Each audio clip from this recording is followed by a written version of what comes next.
Heipsuli vei! Kaveri pyysi mua katsomaan sen Mitsun sumuvaloja kuntoon. Meillä oli 4 tunniksi tommonen itsepalveluhalli varattu. Matkalla tietenkin sattui ja tapahtui kaiken näköistä. Saatiin 2 tuntia vuokra-ajasta käytetty muun muassa Mitsun hinailuojasta. Kaverilla on tämmönen 2006 vuoden 3-litranen V6 Mitsubishi Pajero Sport. Aloitetaan irrottamalla nämä 3 ruuvia tästä, jonka takaa paljastuu 2 ruuvia lisää.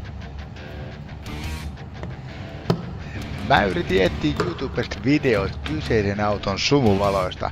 Tää on vissiin niin peruskauraa, ettei kukaan kehannut tehdä tämmöisestä videoa. Tai sit mä oon ihan eka, joka vaihtaa sumuvaloja Mitsubishi Pajero Sporttiin.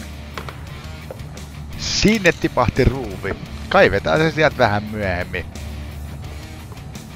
Täällä on ruuvien takana prikka ja mutteri. Ne pitää pistää talteen, nimittäin uusien sumuvalojen mukana ei tullut uusia boltseja. Tää on siis kuskin puolen sumari, jota irrotellaan tässä ensin. Sumuvalokehikko lähtee irti vetämällä kehikkoa vasemmalle. Tää tappi ohjaa sen oikealle kohdalle ja pitää paikoillaan. Siitä irrotellaan liitin. Toi on varmaan alkuperäinen sumuvalo ja ainoana suojana tolle on muovinen ritilä, joka kuitenkin päästää kaiken moskan läpi. Mä vähän runnoin sitä ruuvimeisselillä, että jos antais periksi. No, lähtihän se yllättävän kivuttomasti sieltä irti. Avitetaan vähän tuolta reunoilta ja nitkutellaan se irti, ettei klipsit katkee. Plopsista vaan.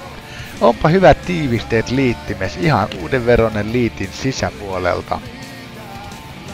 Kaivetaan aikaisemmin tippunut ruuvi tuolta puskurin sisältä. Mä käytin toista puhelin tommosena periskooppina, et näen missä päin se ruuvi on. Laitetaan ruuvi tohon talteen, ettei häviä. Sitten siirrytään toiselle puolelle. Sitten toistetaan tällä puolella sama rituaali. Tää liiti lähti paljon vaivattomammin irti. Sitten pitää muistaa ottaa vanhoista sumareista noin ruuvin kannat talteen, kun uusissa ei tullut niitskään mukana. Valojen takaisin laitto. Liittimet kiiplopsista vaan. Prikkojen ja mutterin laittaminen tonne taakki oli semi-hankalaa näillä makkarasormilla, mutta aikansa kun änki, niin kyllä ne sai paikalleen.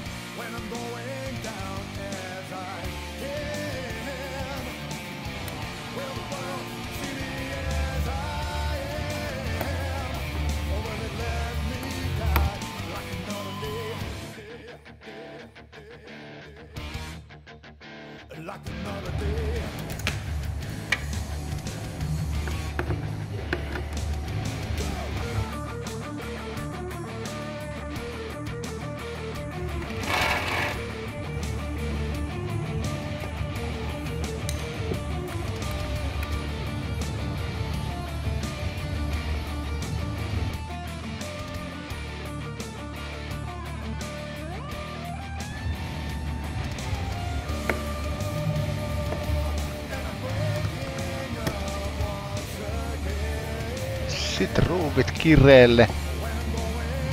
Sitten tää hieno tuning suojamuovi paikalleen. Tässä välissä on hyvä tarkistaa, että kai nämä uudet sumarit toimii, ettei kauheasti tarvitsisi autoa purkaa, jos onkin kytkennöisvirhe.